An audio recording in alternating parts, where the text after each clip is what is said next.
I used to joke that my life was like a glitchy video game, visual bugs popping in the corners of my eyes, shadows flickering where they shouldn't be. My psychiatrist called them hallucinations. She prescribed a new pill, promising things would finally return to normal. But after the first dose, the world didn't seem less strange. If anything, it felt like a veil had been lifted, and I was finally seeing what had always been lurking just out of sight.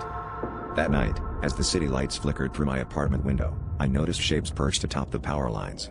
They weren't birds, too tall, too unnaturally still. Their heads pivoted as I moved, tracking me with glistening, onyx eyes. I blinked hard, but they didn't vanish. I tried to ignore them, blaming stress, but when I glanced at my phone's reflection, one of them was crouched behind my couch, its elongated limbs folding and unfolding in anticipation. The next morning, I stumbled through my routine, desperately hoping the creatures would be gone in daylight. Instead, they had multiplied, trailing me on my commute, their forms shimmering at the edges of crowded subway cars and reflected in store windows. When I confronted a friend, she just laughed. She saw nothing. But I noticed her shadow twitching behind her, splitting into more than one shape, writhing independently of her movements.